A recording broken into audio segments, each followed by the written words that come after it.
bersama saya. Baiklah, pertama-tama saya akan memperkenalkan diri. Nama saya Nurjannah, NIM 2001061112. Kali ini saya akan menceritakan tentang seseorang yang sangat kita cintai, sangat kita banggakan, dan sangat kita rindukan. Tidak lain dan tidak bukan, beliau adalah Nabi Muhammad Sallallahu Alaihi Wasallam. Kali ini kita akan membahas tentang sejarah hidup Rasulullah Sallallahu Alaihi Wasallam dan perjuangan dakwah Rasulullah Sallallahu Alaihi Wasallam. Mari kita simak sejarah dan perjuangan baginda Rasulullah Sallallahu Alaihi Wasallam. Baiklah teman-teman, sebelum saya menjelaskan kisah Rasulullah SAW secara terperinci, sekarang saya akan menjelaskan latar belakang dan juga nama Rasulullah SAW. Nama Rasulullah SAW yakni Nabi Muhammad SAW bin Abdullah bin Abdul Muttalib bin Hasim bin Abdi Manaf bin Qusay bin Kilab bin Murrah bin Ka'ab bin Luay bin Ghalib bin Fihr bin Malik bin Nadir bin Kinanah bin Huzaimah bin Mudrikah bin Ilyas bin Mudor bin Nizar bin Ma'ad bin Adnan ila Nabi Ismail bin Khalil Ibrahim alaihissalatu wassalam. Itu adalah nama rentetan Rasulullah SAW. Biasanya orang Arab atau orang Mekah akan menggunakan nama kakek buyut mereka di belakangnya, seperti contohnya nama Rasulullah SAW.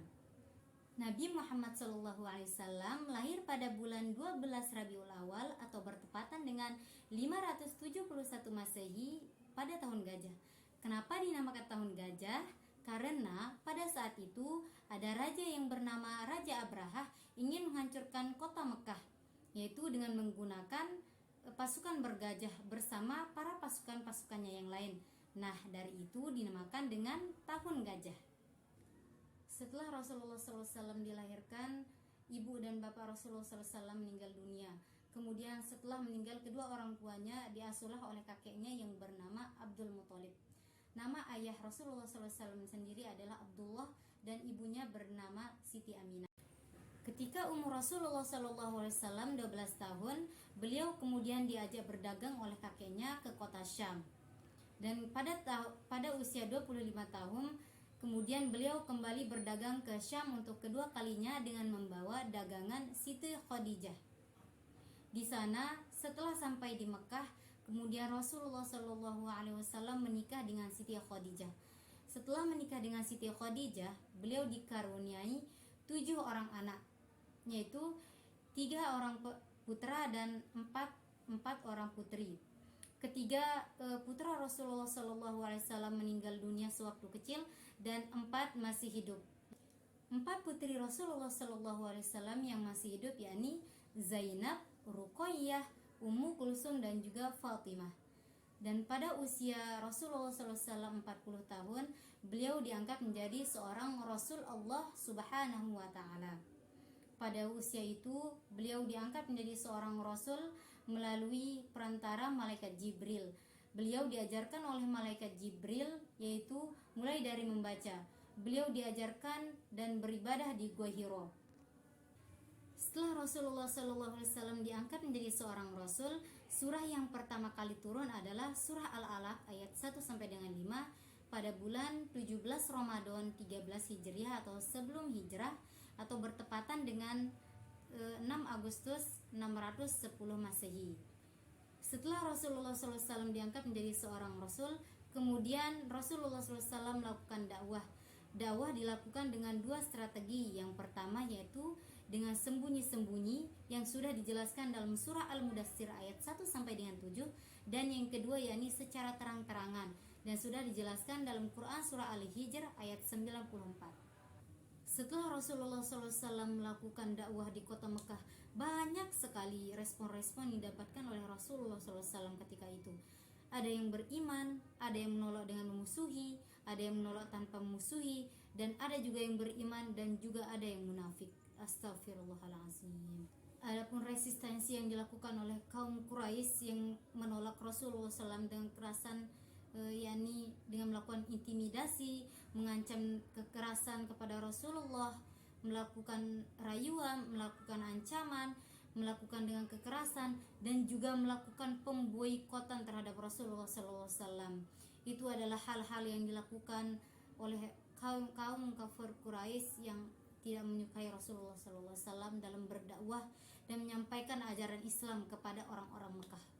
Kaum Quraisy juga memiliki banyak sekali alasan mengapa sangat tidak suka dengan ajaran Rasulullah SAW, yakni karena faktor politik, faktor ekonomi, faktor sosial, faktor kepercayaan, dan juga masih melekatnya agama nenek moyang pada mereka, yaitu karena mereka menganggap adalah agama nenek moyang adalah agama yang paling benar menurut mereka. Karena mendapat banyak sekali kecaman dari orang Mekah, maka Rasulullah SAW pada tahun 622 Masehi beliau melakukan hijrah ke Madinah bersama para pengikut-pengikutnya yang setia. Keputusan tersebut diambil oleh Rasulullah SAW setelah mendapatkan persetujuan dari suku Yasrib untuk melindungi Rasulullah SAW ketika di Madinah. Setelah Rasulullah SAW sampai di Mekah, beliau kemudian membangun sebuah masjid yang digunakan sebagai sarana ibadah, belajar, dan konsolidasi politik. Kemudian mempersaudarakan kaum Ansor dan kaum Muhajirin dan melakukan perjanjian yang disebut dengan Piagam Madinah. Piagam Madinah ini adalah salah satu perlembagaan atau perjanjian yang dilakukan yang pertama kali dilakukan di seluruh dunia. Piagam Madinah ini sendiri dibentuk oleh Rasulullah SAW pada tahun 622 Masehi yang berisi 47 pasal. 23 pasal berisi tentang kaum Muhajirin dan kaum Ansor, dan 24 pasal menceritakan tentang kaum Islam dengan kaum Yahudi. Yang terakhir yakni meletakkan dasar-dasar ekonomi, politik, dan sosial. Setelah Rasulullah SAW tinggal di Madinah, beliau dijadikan sebagai pemimpin sekaligus sebagai hakim. Bebas memilih agama masing-masing, melakukan adat istiadat masing-masing selama tidak bertentangan dengan agama Islam, dan menggunakan undang-undang agama Islam sebagai peraturan hidup di Madinah. Mereka tidak boleh melakukan intimidasi atau melakukan kekerasan antara satu sama lain, yaitu antara kaum Islam dan kaum Yahudi. Setelah Rasulullah SAW menjadi pemimpin di Madinah, banyak sekali peraturan-peraturan baik yang dilakukan oleh Rasulullah, seperti etika berperang, yaitu tidak membunuh bayi, tidak membunuh orang tua, tidak membunuh orang yang sakit, tidak merusak bangunan, tidak merusak masjid atau tempat-tempat ibadah, tidak memaksa orang untuk masuk Islam, tidak memerangi orang non-muslim, dan sebagainya.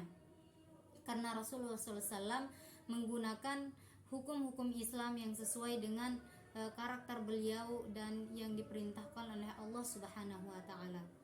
Seperti yang kita ketahui teman-teman, setelah Nabi Muhammad SAW hijrah dari Mekah ke Madinah, banyak sekali sejarah-sejarah yang beliau cetak di Madinah, seperti hijrah dari Mekah ke Madinah dan melakukan perjanjian Madinah atau Piagam Madinah, dan melakukan perang Badar, perang Uhud, perang Handak, melakukan perjanjian Hudaybiyah, Fathul Makkah, Haji Wada, dan juga Nabi Muhammad SAW wafat di kota Madinah.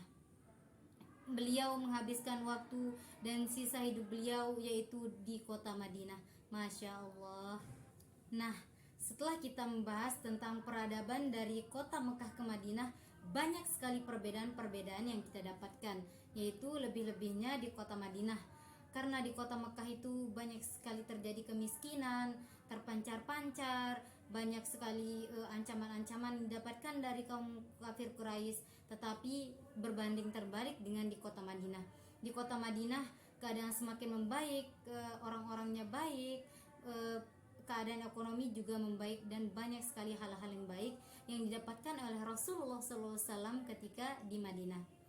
Itulah cerita Rasulullah SAW, cerita perjalanan hidup beliau, cerita dakwah-dakwah beliau yang dilakukan di kota Mekah dan juga di Madinah. Sekian cerita Rasulullah dan latar belakang Rasulullah yang dapat saya ceritakan. Semoga bermanfaat untuk kita semua dan semoga Allah senantiasa memberikan kita kebaikan dan kesehatan. Sekian dari saya. Wassalamualaikum warahmatullahi wabarakatuh.